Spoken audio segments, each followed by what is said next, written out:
of fashion, entertainment, and IP law. And now I work as an investment program manager at Spring, as well as a community manager at Toast. I got my own business. I've been an active board member on various organizations. So that's a little bit about me. I'd love to begin today's webinar with a land acknowledgement. As virtual participants, we're coming together today from many different places. We acknowledge that the Spring team operates on and that we walk upon the traditional territories of many Indigenous peoples. We recognize their history, spirituality, culture, and stewardship of the land, and we're grateful to all Indigenous groups for their commitment to protect the land and its resources. We're committed to reconciliation, partnership, and enhanced understanding.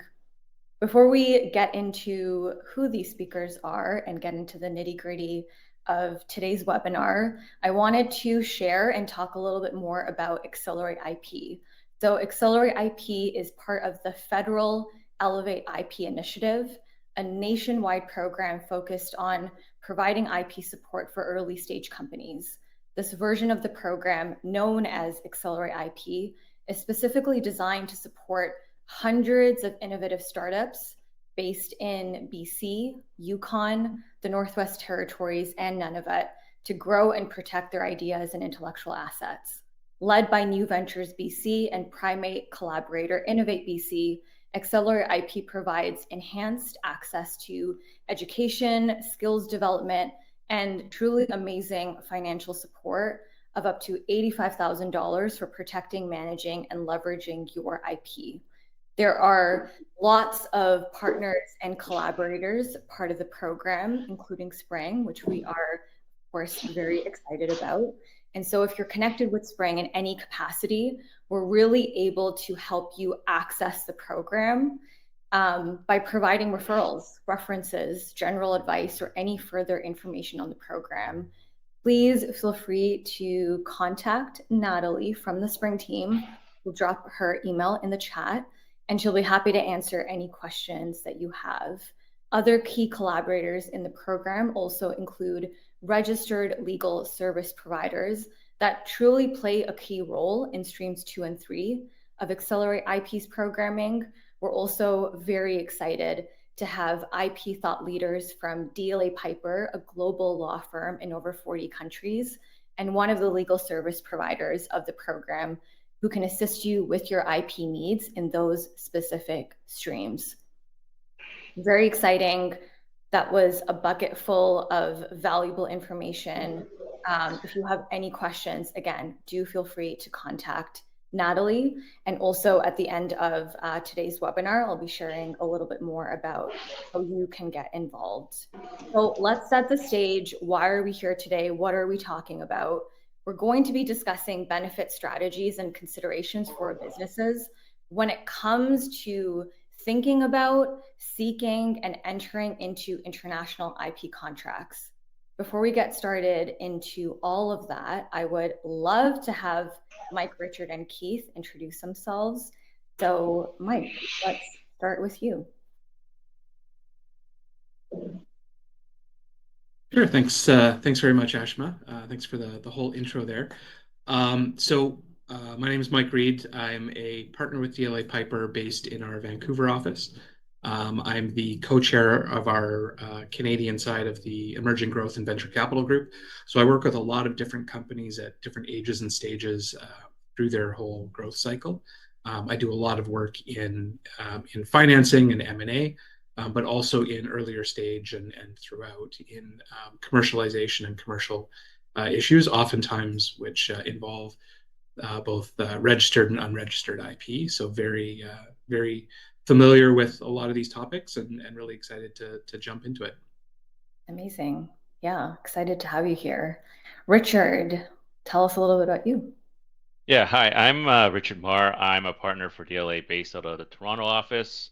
My practice area is focused on procuring IP protection, registrations, and as well as strategic advice in terms of how to manage and build a company's IP. And and then it also flows into a little bit of commercialization as well, and how to monetize like any IP that a company may have. My primary areas in IP are patents and trademarks, and as well I do some licensing and like some like agreements like confidentiality, trade secrets, and things of like that nature as well. Awesome. Thank you. And last, but certainly not least, Keith, who are you? Great question. And so, yeah, hey, everybody, it's great to be here today. My name is Keith. I'm the co-founder and co-CEO of Spring. And we're an organization that exists to change the world through innovation. We've had the good fortune of working with really a broad diversity of organizations that have leveraged IP for their growth and for their success and impact. But prior to Spring, I was also a serial entrepreneur in tech. And in the companies that I ran, we had more than 50 patent applications, more than 20 granted. Also went through an exit that included IP to a US firm. And so just, bringing some of that founder CEO perspective to the conversation as well. Awesome. Yes, I love the different perspectives and insights that are really going to come through this with all of your levels of expertise and background. So excited to get started. Before we do, last piece of housekeeping. If you do have any questions, please feel free to add them into the chat or the Q&A tab on the right at any time. If you're a startup, I mentioned it a little bit before, but we will be sharing some important dates for you to look out for at the end of the panel, and how to stay connected with both Spring and DLA Piper to really leverage the most out of the Accelerate IP program. So definitely stay tuned to that. Okay, so let's get into things. One of the very first questions that I have is in regards to benefits. And what are some key benefits that businesses really should consider when they're contemplating, when they're thinking about, when they're brainstorming, seeking international IP protection? So Mike, I'd love to start with you on this front, getting into even, some licensing opportunities that businesses can start thinking about.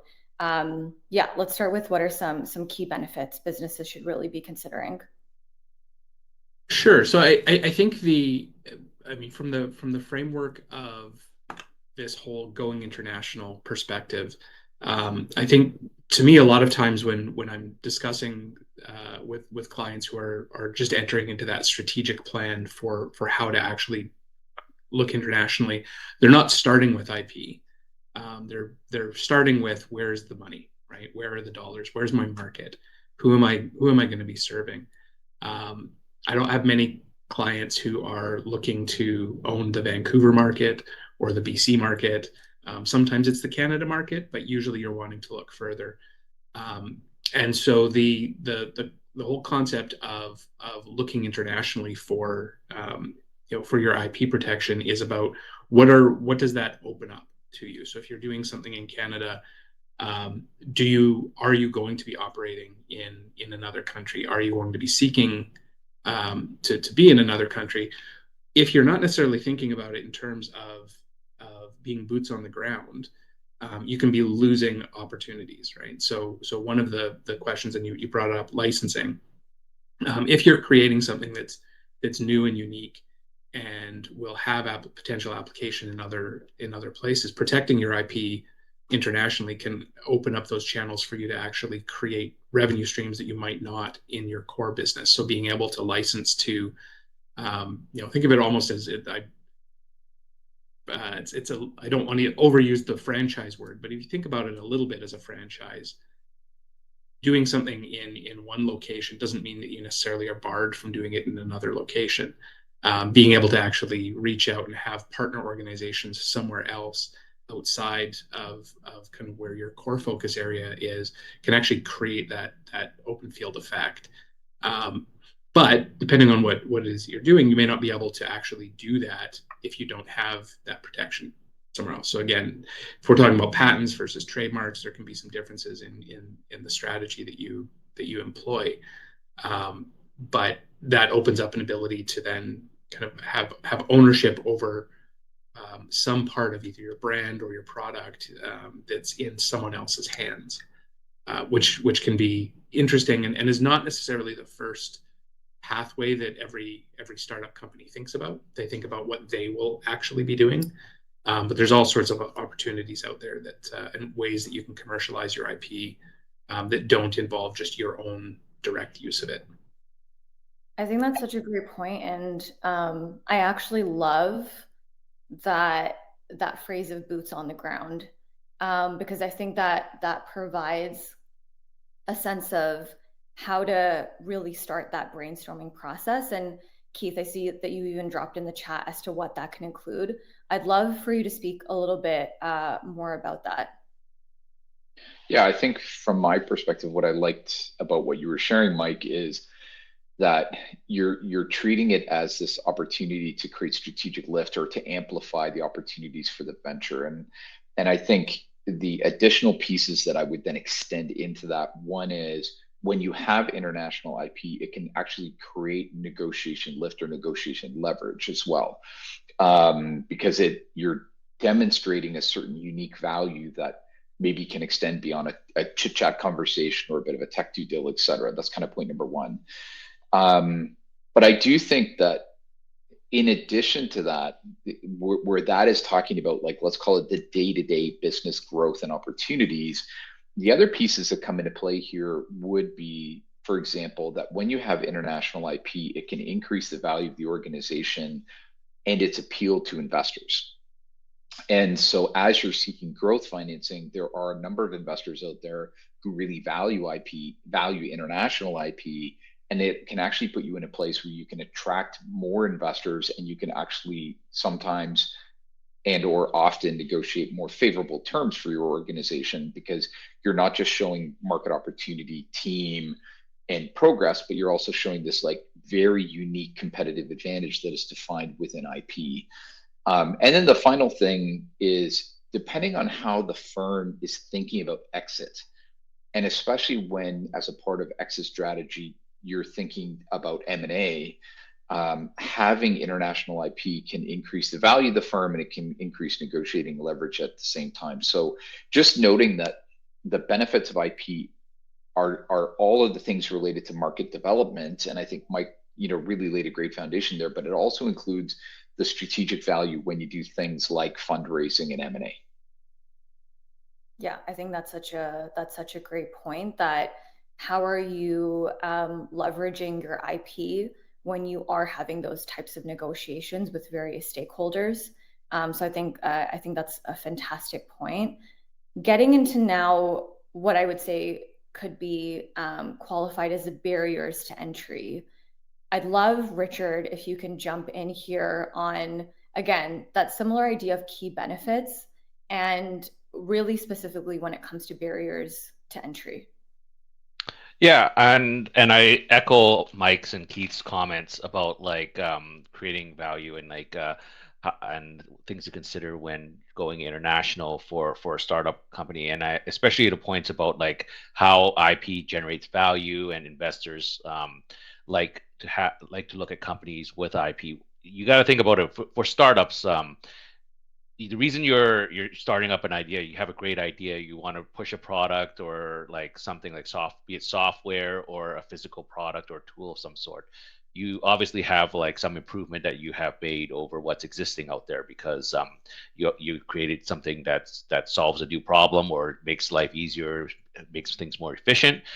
And it's always easier for somebody else to come in and copy your idea once they see how great an idea is, because you put in the time and effort and you've done the R&D, you've done the like the trial and error and like stuff like that. That's all value, and that's partially why we have IP regimes around the world to help protect the time and effort that you put in. Because you see somebody say, hey, we have a new app that can like find you an extra hour every day or something like that, then if you run that, you sell that. As soon as somebody sees how you do it, it's easy for somebody else to say, "Hey, I'm going to send a bunch of engineers, try to reverse engineer this, and make this app," and there you go, right? So whereas you could have spent years and like developing this app or coming out with ideas, fixing bugs and stuff like that, or even fine tuning the concept, right? And that's when you should start thinking about IP. Is when you have like you want to create this barrier to entry, and you can have to think about where your company may want to grow in the future, right?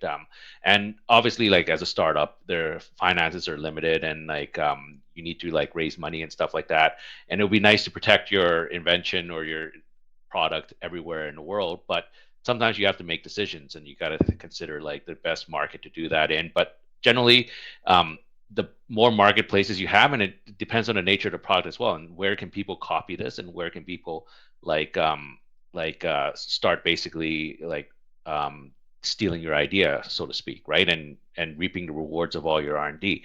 So that's where the barriers to entry come in. Like you create these barriers to entry, like you file patents in say the US, Canada, like other jurisdictions, Europe, Australia, Japan, whatnot.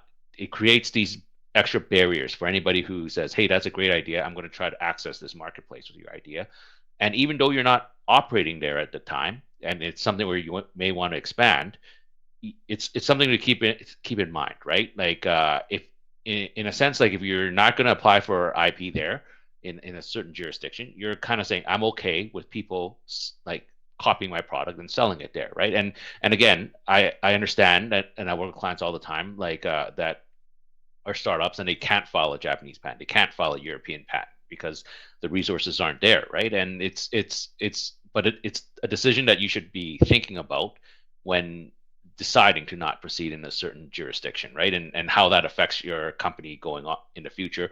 And again, like back to Keith's point, how it's going to attract like investors, because when investors come in, they want to basically take your company to the next level. But if, like, for example, there's already competitors that are doing exactly what you're doing in other jurisdictions, that may not make your company as attractive to others.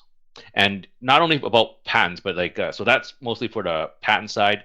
Industrial design patents are similar in that protects your innovation, your specific design that you have.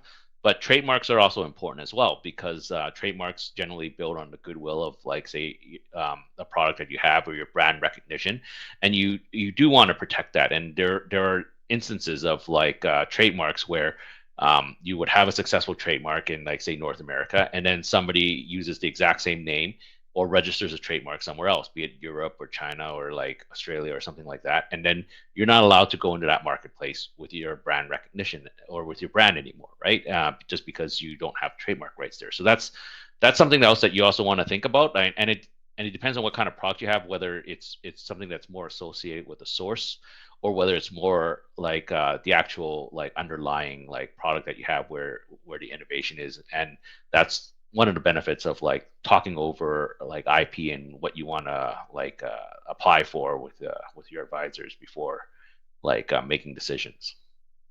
I think in what you said, there were quite a number of jurisdictions that you highlighted. And I think Natalie has a great question in regards to, are there some jurisdictions that are more challenging than others when it comes to expanding IP internationally? And so I'm super curious about that. In your experience, when you're working with businesses, are there certain jurisdictions that are more difficult or more challenging, or there's more, let's say, even paperwork involved? Well, there are certainly ones that are more bureaucratic and challenging and involve more paperwork. In terms of, there's also like vast differences in cost, right? But you have to approach this from a business point of view and what makes the most business sense for your company, right? Like, for example, to expand into Europe, it's really expensive. It's very bureaucratic. There's the patent fees are very high there, but you're accessing like a marketplace with like I think like there are up to like 400 million people there that are covered by the European patent system, right? So it is more it is more expensive, and but then say like a country of like Canada with 40 million people, like, but it's not 10 times more expensive, right? So it's you need to take those things into consideration. And the other thing that you want to consider is enforceability of your patents, right? Because that's one of the things investors will look at, right? They look at where is it easy to have this patent, and it creates this barrier to entry. If you have a patent system that's not well supported by the government or the courts, like in that country, and it's a little bit I guess like not as developed as, say, like courts that we're used to in Canada, U.S., Europe, which is why I keep on mentioning those jurisdictions. it may be harder for you to like use it as a barrier to entry, because where people don't respect the patents and they don't respect potential like consequences of infringing your patent, then it's harder to get people to stop, right? But so, most jurisdictions are improving their court systems, right? Like for example, China has vastly improved like patent enforcement in say the past 10 years. It's a lot like it's a lot more like before they had this perception of being unfair and like skewed towards the local parties, but it's like they've learned that they can't do that anymore if they want to compete in a global marketplace. But so that's one that has improved a lot. The U.S. has obviously a very well developed patent enforcement system. Canada similarly does as well. So does like Europe and Australia, although the rules are all different in each one of these jurisdictions. Right. So it's so those are all factors that you want to consider. And like for example, if you're a startup and you're thinking about which jurisdictions will I get the most bang for my buck, it it typically depends on what product you're trying to push. Obviously the largest marketplace in the world is the U.S., right? Because they have the consumers that spend the most amount of money, and that's where like most goods and services eventually flow through, especially the innovative ones. So, but then where do you go next, right? And like how much more do you want to protect, and how much more do you want to exclude other people? Because if in the U.S. you lock up protection in the U.S., but people are making like or there's the same potential for revenue in Europe, you don't want to turn a blind eye to that either, right? So Right. Yeah, and I think the final point that I would just make on that is I think it's interesting that you talk about bureaucracy, governments, and politics, because I know even in my own experience, during a time of pre-Brexit is a lot different than when we look at the European Union or when we look at, countries now, as to how politics and the evolution of politics also affects trends in international IP law, and also what types of protections that you as a business are seeking. So I'm really glad that you highlighted that point. Something also that you also mentioned, which is a great segue into the next set of questions that I wanted to ask, is in regards to when is the right time to be thinking about international IP law. And Nandini, I see you have a great question on what stage in the startup life cycle would you say IP protection is relevant? So I feel like that connects back to, again, when is the right time to be starting to think about this? And Keith, I'd love to start with you, as someone who you've been a founder, of course, yourself. You've been advising founders and startups. That timing piece. What are some thoughts that you would share about that? Yeah, I'm going to speak based on my experience, and I'm going to say a couple things that I'm definitely going to be looking to Mike and Richard to validate in terms of like circa 2024. But the first thing is that you have to remember that part of the reason why we're pursuing IP is because we want to protect these unique things that we have developed, right? Processes, code, etc. And so when we create unique things, when we first create them, the term that you will hear is prior art. So in other words, you've created something new and you have historical establishment for when you have created those unique elements. And so one thing that's important to note is if you publish your prior art, if you publish your secret sauce before you have patent protection, then it becomes public domain, or at least that's the way it used to be. And so Mike and Richard are going to confirm that. And so the important part here is if you're in a situation where you need to divulge the specifics of your uniqueness or your secret sauce, say, for example, if you're doing a tech integration with another tech firm, you need to make sure that you have your patents filed, so your patent applications filed. You need to protect, like you need to establish that prior art and establish your protection prior to divulging the information, because once it's out there, and then it's public domain and you have nothing to protect. So while that is true, what you live in tension with is what Richard was referring to earlier, which is what's the constraints you're working with? Because if you're a bootstrap startup and you don't have a lot of money, you need to be thoughtful about how you spend that money and time. And so I agree with Richard. And what Richard was saying was, look, you have to look at it for what's important for the business and act accordingly. this is both IP in general as well as internationalization. So one thing that you always want to know is work with your law firm to actually understand the difference in cost between things like preliminary filings, full filings, international filings. So you understand the cost structure so that you can incorporate the right elements at the right time into your budget and into your forecast so you can actually do it, right? And I think that that's a really important part in the process, because prosecuting a patent in, say, for example, the USPTO costs a certain amount of money, but a preliminary filing is actually a subset of that. So sometimes what you can do is get the preliminary filing in, then go start to do business, and you buy yourself, I think, up to a year where between like preliminary filing and full filing, and which then is the next block of cost, right? So I think that, to make a long story short, the number one trigger often is, when do you need to divulge secrets to other people, and you need to have the patents pending to protect this. And then what you want to do is put it in a container of cost that is not bound in the absence of knowledge. You want to structure within the cost according to the timing and the cost base for things like preliminary filing, full filing, USPTO versus other. So you want to create a container, like a sandbox, if you will, to play in. When do I need to divulge to who, what jurisdictions, what are my costs at what points in time? Yeah. Yeah, so I'll layer in there and just fully agreed with every single word Keith just said. I think my kind of glib answer to when should you start protecting your IP is right now, right? It's from the moment you start creating it, you start protecting it. What we're talking about right now is primarily about registrations, but there's a whole kind of back end process of protecting your IP that has to do with ensuring that you actually hold all rights to it, ensuring that you're acting under NDAs when you do have to make those really early disclosures to, a contractor or a partner agency or a funder. So there's all sorts of, holding things as trade secrets, as long as you can, right? There's a lot of strategy that goes to IP protection, that can culminate in registrations, and that can culminate in setting up this strategy of how to actually leapfrog from one country to another, and when to make your different registrations.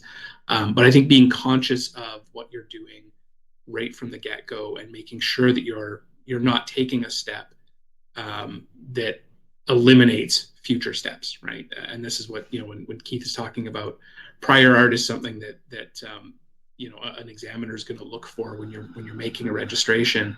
Is there something else that's already out there in the public discourse that's known, that would kind of counteract, that's the same as what you're trying to protect? Well, you can't protect something that's not new, in that way. There has to be something new and unique, to it, and that can be the challenge. Whether you're the one that's disclosed something or someone else has disclosed something, doesn't matter. If it's already out there, it's already out there. You're not going to be granted a monopoly over doing that thing, by any sort of patent registration. So, having that kind of key in mind, and I see like the question specifically about timing in terms of being pre-product, pre-revenue, after product market fit. I mean, generally, it's going to be if you're looking at registrations, you're going to be looking at it from a point before your secret sauce is out in public. But there's probably 18 steps before that you can actually take, that sometimes extends how long it's going to be before you really need to do those registrations, and sometimes not. Really depends on your product. Yeah. And I'll just add on to what Mike says there. And I don't think he's being glib at all, like when he says you should start protecting your IP right now, because that is true. And I think one thing that a lot of people confuse, like when we talk about IP, they think filing patents, right? Like IP is not about just filing patents, right? Like IP is about your intellectual property, and it's like all your intangible assets for your company. So you need to start thinking about this even before you start talking to like your partners or co-founders about starting your business. This should be like, so if I'm going to talk to you about this new idea, how is it going to be protected, and how is this conversation going to come out? Like, are we under an obligation of like confidentiality to each other, right? So that's where it all starts, right? Like protecting your trade secrets and your confidential information, and as Keith said, like when it comes down to registration, you need to make sure that you don't accidentally disclose it to the public, because once you disclose it to the public, you can't take it back, right? Once you say something, it's out there, and you can never get that back.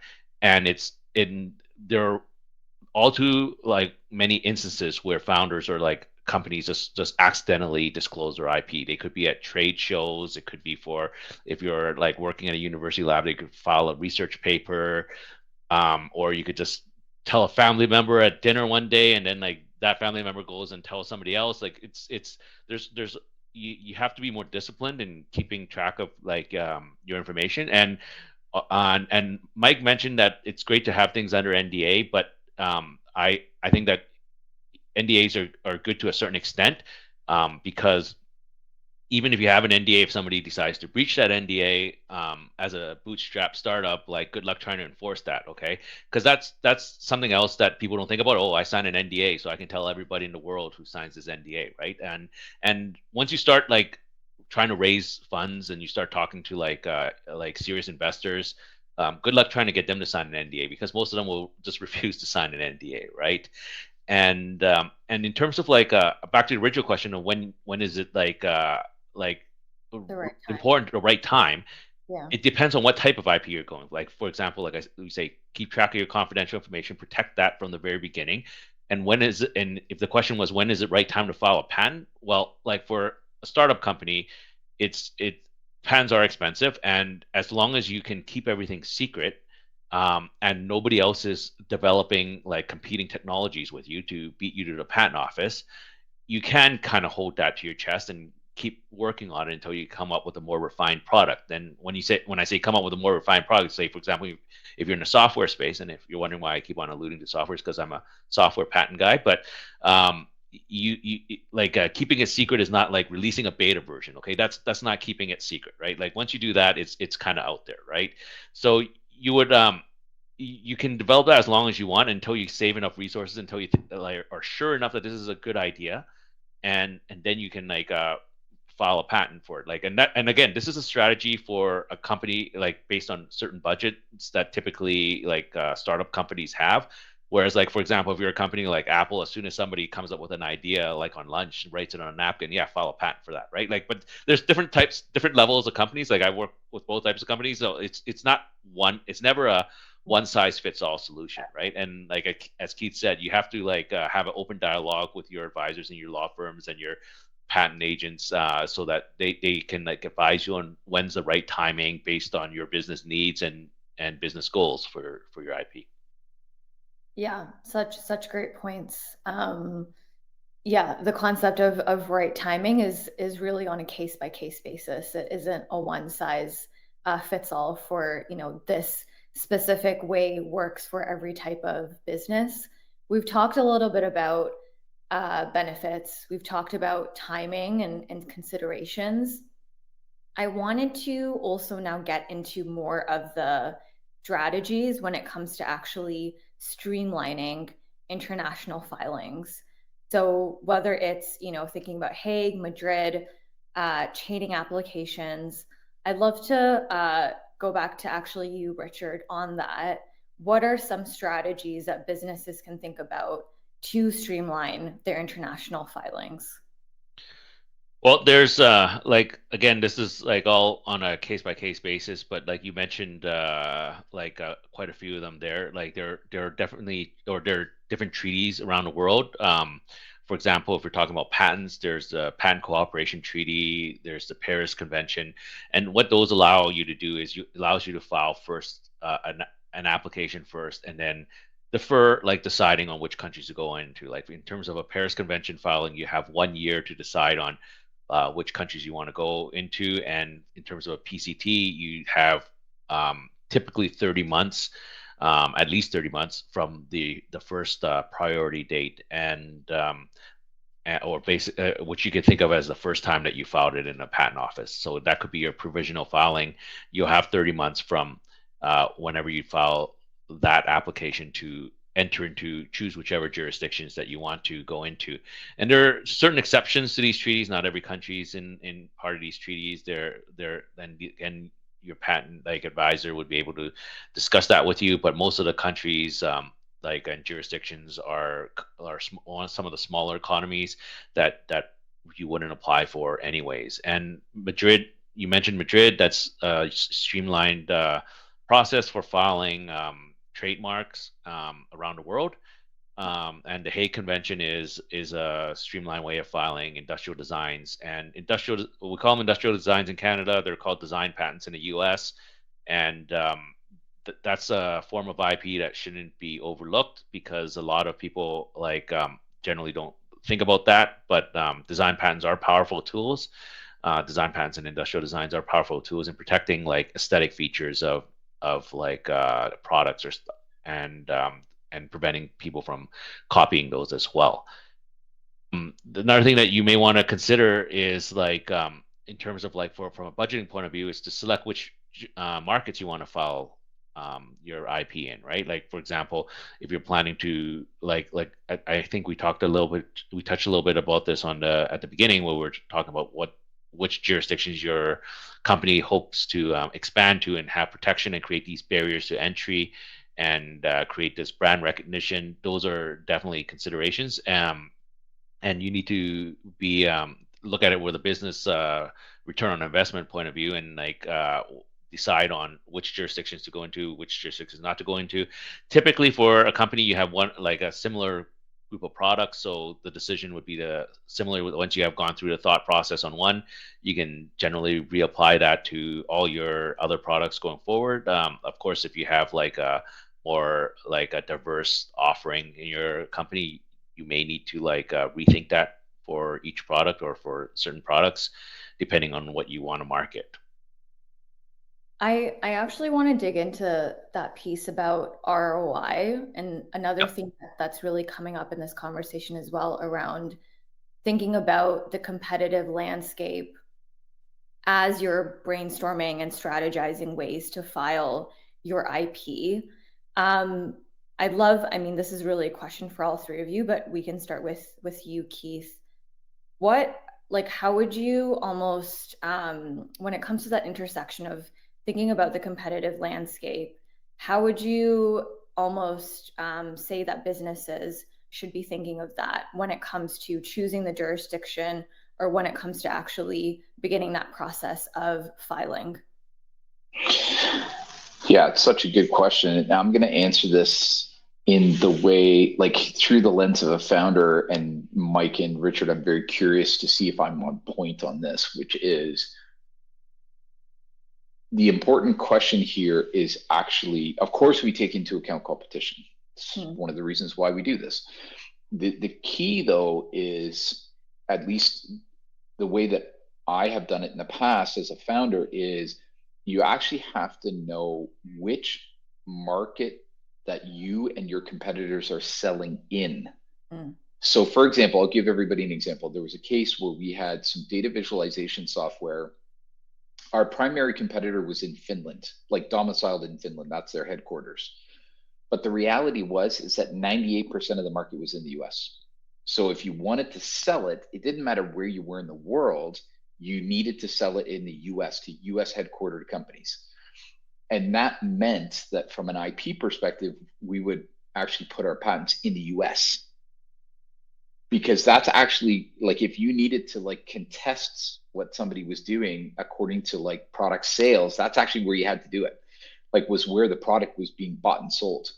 And so I think, to me, that's a big part of the question, is not just who your competitors are, but you really have to think about where is this product being sold and where might you have to contest it, right? Because, for example, if my competitor is in Finland and I have a US PTO, but they sell it in Spain, I have a problem because I haven't protected it and to cover that jurisdiction, right? Where the product was actually sold, and therefore the patent infringement occurred. So I think that that's a really key piece. Again, I'm hoping that I'm right, and if I'm right twice with Mike, then totally he's buying me dinner. So. Okay, well, I'll jump in, and I think it should be the other way. You have to buy me dinner for agreeing, isn't it? No, I think you're absolutely right. I think one of the things that we have to remember about most IP protection, and this is when we're talking about registered protections, is there's a duality to it, right? It does two things. It protects my ability to do it, and it stops you from doing it. Mm. And both of those things have importance, but they can have differing levels of importance. So if I come up with a product that's patentable and I protect it in all my primary jurisdictions, my markets where I'm going to sell it, where I look to sell it, and then I grow and I realistically along the way I'm going to be coming up with other things and other improvements that I can also add on new patent protection to, right? I very few companies patent one thing and then that's it and they sell that forever and they never do anything beyond that, right? That's not how growth really works. um, but let's say that I'm starting from that perspective. I've got my markets protected, I'm selling there. That doesn't mean necessarily that I can't sell into other markets where I don't have my patent protection. What that means is that I can't stop others from selling something that's otherwise infringing in those jurisdictions. So, using the Keith's example, if I'm protected in the U.S. and that's my market that I care about, and someone else starts selling in Spain, if they're selling 1% of what I sell in the U.S., I may not have cared to protect myself in Spain, and so now I can't go there and stop them. But it also means that they likely can't get a patent on that in Spain either, because my patent in the US is prior art. So they would have had to do something different. They might be a competitor, they might come up with a different product. But I could now go to Spain and I could sell in Spain without protection, competing against them without protection. So it's just a matter of kind of looking at what your core is. And that can be part of a strategy sometimes too, of saying, what can I afford to do now? And then as I expand, maybe those kind of also ran jurisdictions. It'd be nice to sell something into it, but I don't really care. That's not what's going to get me there in the business plan. Yes, I can expand there later. Or, oftentimes when we're working with clients that are doing this, it's a matter of, as they've iterated, they're now growing. There's now more cash flow. There's more revenue. There's more investment. So they're follow-on patents that they now get that are net new on top. They're going to put in the U.S. So they've got a big base patent in the U.S. and then they have 3 improvements on it. Well, those 3 improvements might be registered in a bunch of other countries, but not their base. But now, if you wanted the latest and greatest product, you would still need those improvements. So it still keeps competitors out later on. So there's a lot of different ways that you can mix and match this in terms of timing and markets and budgets and all of that. Kind of going back to Keith's sandbox idea of setting up kind of a triage system almost of how you approach your first step, your second step. And success breeds more success. So as you go, if your first product was successful, you will be looking for ways to grow that, and so those are some of the ways that you can support it. Yeah, Rick, go ahead. Yeah, and just to reiterate Mike's point there, like the patents, we're talking about patents now. It seems like this has geared towards talking about patents, and patents create a barrier to entry, right? So it doesn't prevent any, like wherever you have a patent, it prevents people from practicing there as well. And if we want to like continue on with like Keith's example, if you have 98% of your business in the US, then yeah, you want to, that's definitely where you want to stop. And like Mike said, if people infringe on the other 2%, elsewhere in the world, maybe that's an acceptable loss, right? Because like that goes towards the return on investment thing that I mentioned, where is it worthwhile patenting in all these other countries just to protect that 2%? But another thing that you want to think about is like, will that 2% grow over time, right? Like as if something is successful in the US, will somebody like start expanding it in Spain? Like for example, I'm not sure what visualization software Keith was talking about, like, but if for example, if it's a new medical procedure visualization software, then it's commonly used in US hospitals. That's bound to grow to Europe and to other like developed jurisdictions like eventually as well, right? So you may want to like forward thinking, you may want to get patent protection there. Even though the companies are headquartered in the US, it's typically where um, patents have claims at the end. I don't know of any, like how many people have seen the back of patent. There's a usual section that says we claim, and then there's like about 20 claims or something like that. It prevents people from doing what's listed in that claim, right? So it depends, even though 98% of your customers may be in the US, if they set up like shops in like other jurisdictions where they primarily duty infringing activity there, that may not be covered by the US patent as well, right? And for something like a visualization software, if you're running the patented code on a server box somewhere, it's what's most important is where that server box is located. And but there are clever ways to draft patents to prevent, to capture end user experiences as well. So then you can go after where the end users are located, right? So there's a whole bunch of things to consider when thinking about the jurisdictions and where to file like your international filings. Yeah, and I think like something that all three of you have highlighted is this concept of when you're considering it, it's the core and then there's the growth piece. So where you are now and thinking about where you are now and constituting those filings. And then also where are you taking your business? What is that growth? What is that product roadmap? How are you expanding? And so as you're expanding, also the filings that you're thinking about, jurisdictions, who you're selling to, that end user, that end customer also comes into play. One of my like I would say maybe like second to last or final questions is around the contractual obligations and really business contracts. And so I'll turn to you, Mike, on this one. What are some international IP considerations when entering into business contracts? Yeah, so it definitely depends on the type of contract, because there will be a lot of different types of things that can come up. But I think one of the things to understand and recognize is that law in general is jurisdictional. IP is jurisdictional. All the specific requirements are jurisdictional. So just because something works in one place doesn't necessarily mean it works in the other place. So, very simple ideas of, what employment law means or what general contractor laws apply to contractors around IP is different in Canada and the US.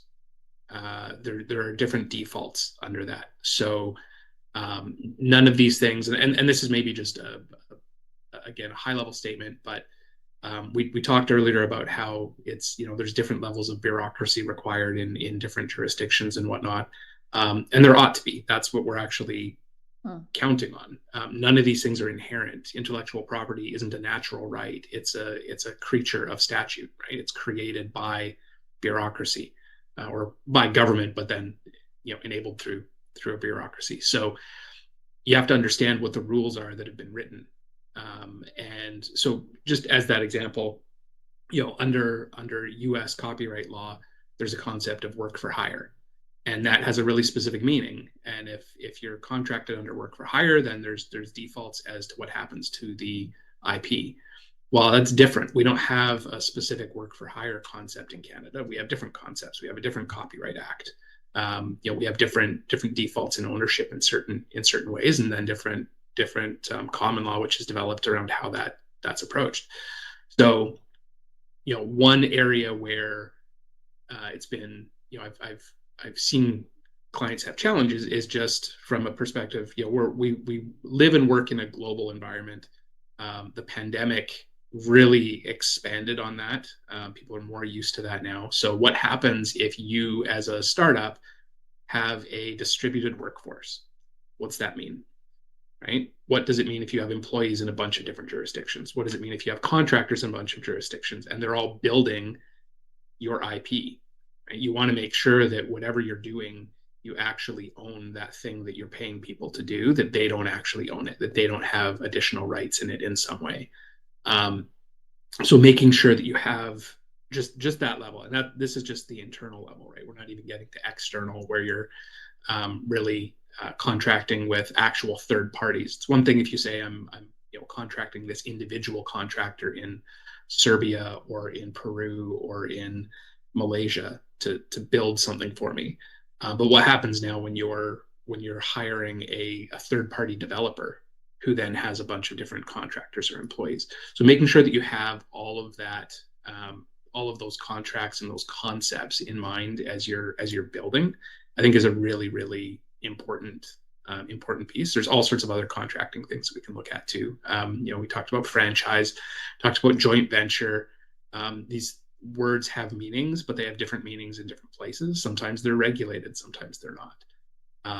So if you have if you stand up a joint venture in China to start to control your manufacturing, there's all sorts of things that you need to think about and understand and do, and in order to do that properly, because it's just a different economic structure.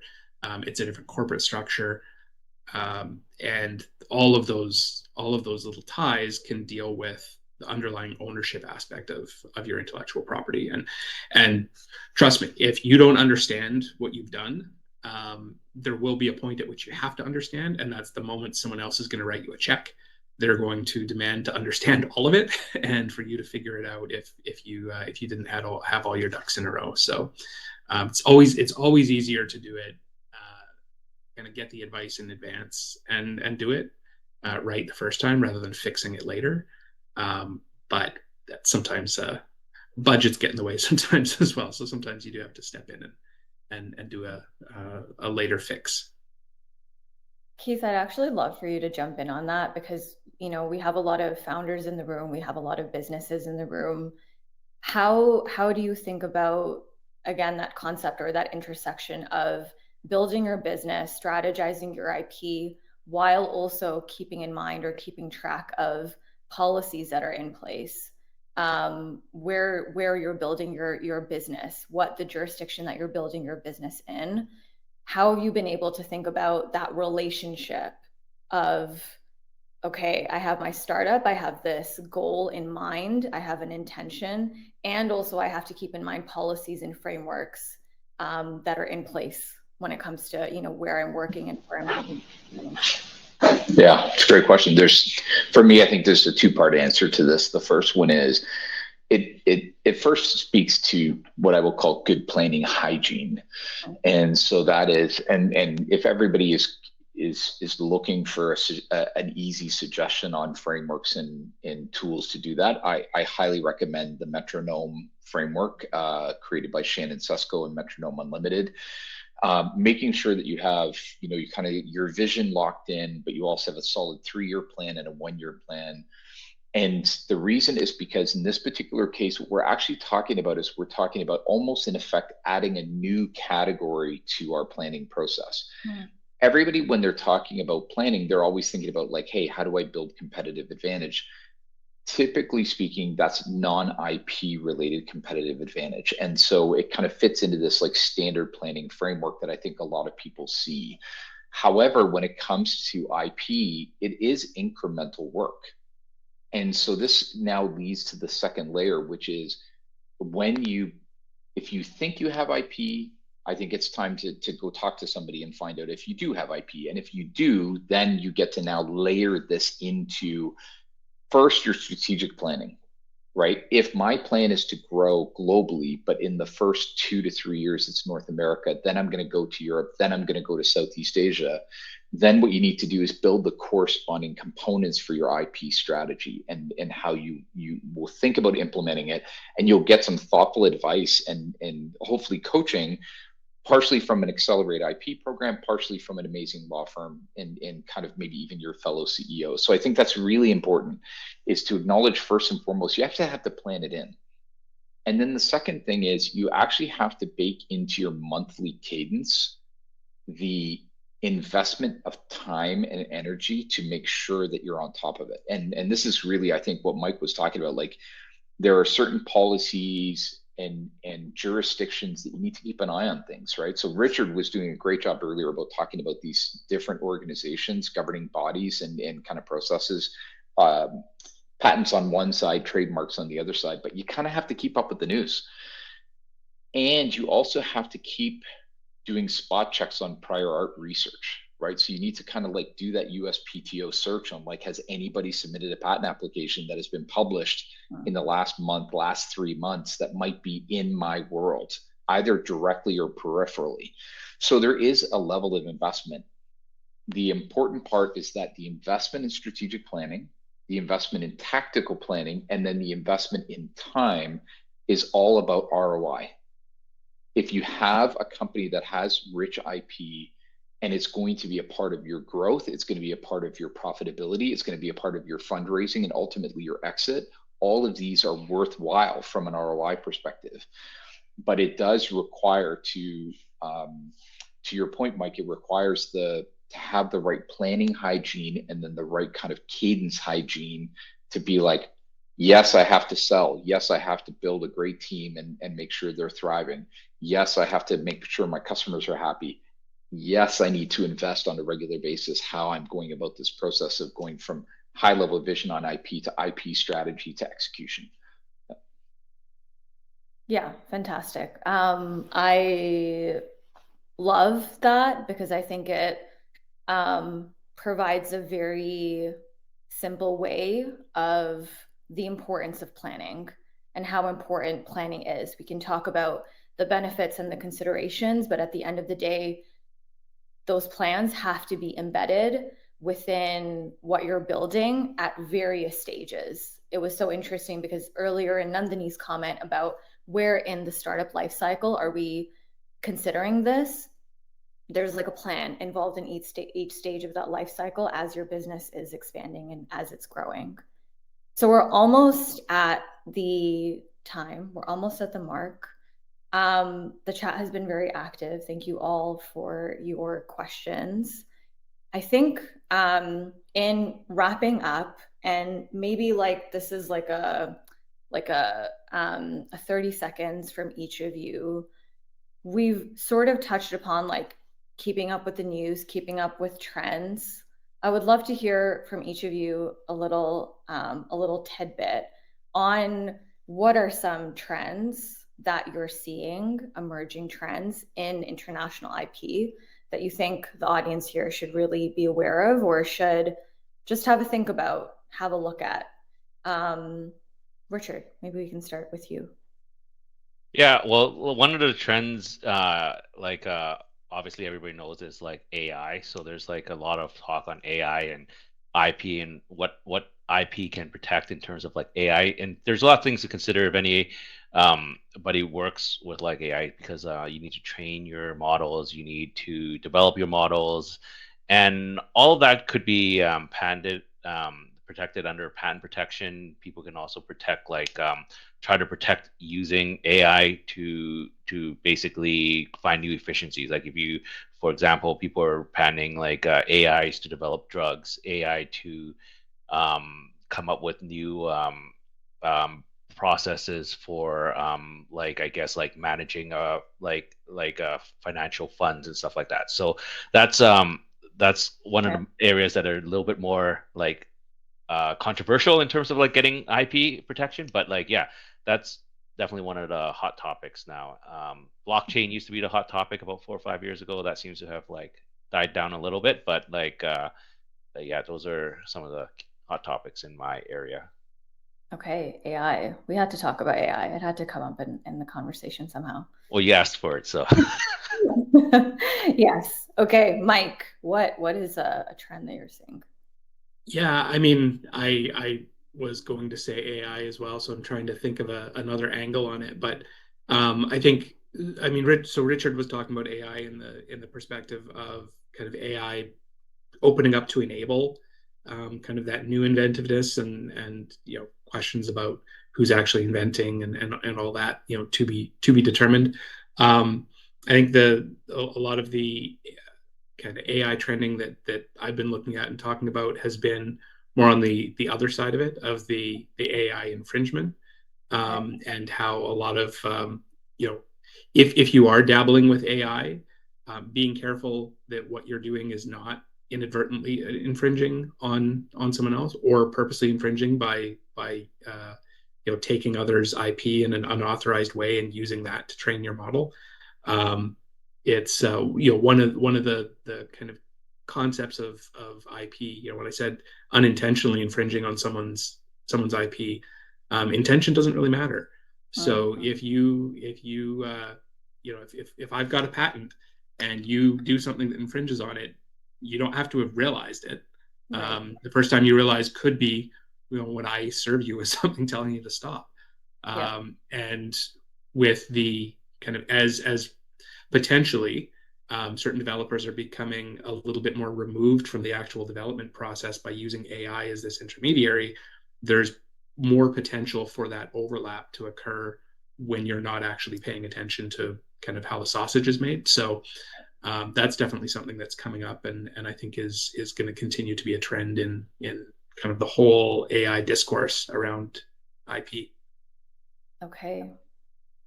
Last but not least, Keith. Yeah, I'll keep it brief first. I'm always excited when sausages are trending, so thank you for that.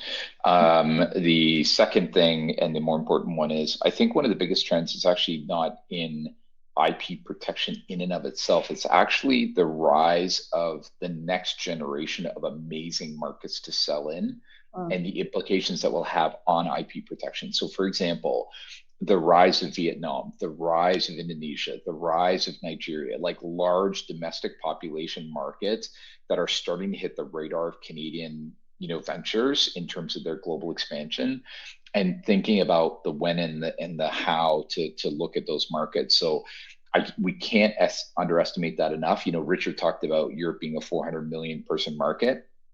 Indonesia and Vietnam are almost equal to that, two countries.